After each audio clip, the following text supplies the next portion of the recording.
Hey guys, how we doing?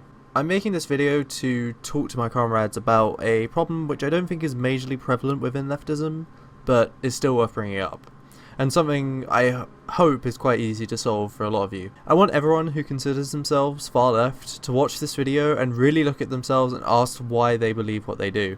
You see, with any ideology comes identity, community, and a sense of belonging. It's what can make convincing people out of ideas so hard most of the time, and will often result in intentional cognitive dissonance. Communism not only comes with these things, but probably to a greater extent than any other ideology.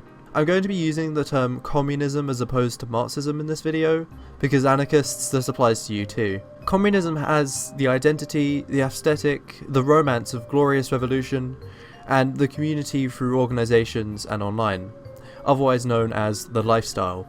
You see, this is the root of why the stereotype exists of the Soviet-obsessed teenager finally growing up, getting a job and coming to their senses.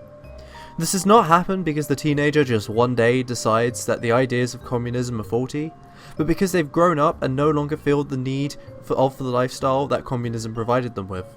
By this I mean the cool imagery, the sense of belonging, the feeling of being a part of a group, and being able to engage in the epic us versus them against the fascists, who, by the way, are going through the exact same thing, just with a lot more salt. The people that grow up to find themselves liberals were communists, however, they were never communists because of the political theory and its ideas, but rather because of the lifestyle it provided them with, that no longer becomes needed when you grow older. What's more is, a lot of them will often start reading theory to fit into their groups better, but they're not reading the theory because of genuine interest in leftism, or the pursuit of further understanding to apply to the real world. They're doing it because they've already accepted the lifestyle. And you see, this is a tricky situation too, because basically no one these days starts reading a book and then decides they're going to buy into all the romance of communism. It's almost always the other way around. The real difference between those that remain communists and those that turn into liberals is how they feel about the theory they've read when they get to it. It either becomes the main reason they're a communist, or it remains the extension to their lifestyle. You see, communism shouldn't define you.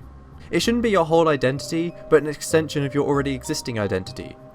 Well, the main problem with this is you get to the point where if you decide you were not a communist tomorrow, it would mean losing the majority of your friends to share leftist memes with, and having to give up a large part of what makes you, you. That's why people will never do it at once, but rather it will fade away over time as they make new friends and develop their personality in different ways. Because when that goes away, there's nothing left. Why continue being a communist?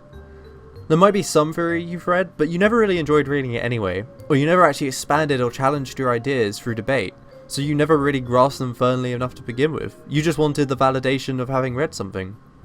Now, don't get me wrong. I'm not saying a little lifestyleism isn't a bad thing. I mean, I can't really say that. I'm the one with the Ushanka, the Communist Party poster, and literally everyone I talk to being a leftist. Lifestyleism is fun. It allows you to indulge in your ideology and gives you a sense of belonging, and none of these things are bad. Though, without proper passion for the theoretical side of leftism, they will always lead to liberalism. That's why I feel I can make this video and talk to you guys about it, because I'm confident in what I believe, that I've read theory because I want to learn it and not because I'm trying to impress anybody. If that wasn't true though, it doesn't matter, because this video isn't about me, it's about all of you. If I have a problem in this area, which honestly I very well may do, that's something for me to sort out myself. It does not mean that any of you should not focus on really analysing where you feel you're a communist and figuring out what to do if you find your answer to that question lacking. If you've been watching this video and you felt a scary sense of relatability to what's being said, don't worry, you don't have to put down the red flag just yet.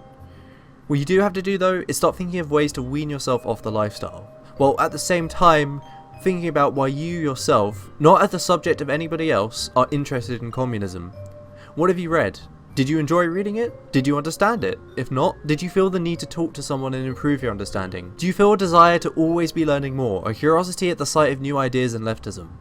If none of these apply to you, then I'm afraid you may very well be doomed to a fate of liberalism if you cannot change yourself to become more engaged in communist theory. This is not meant to be an attack on anyone, nor an attempt to try and weed anyone out I might feel quote unquote not pure enough for leftism. The goal of this video is to both try and make dedicated comrades consider their reasons for commitment, and give any legitimate lifestyleists out there a prompt to improve themselves.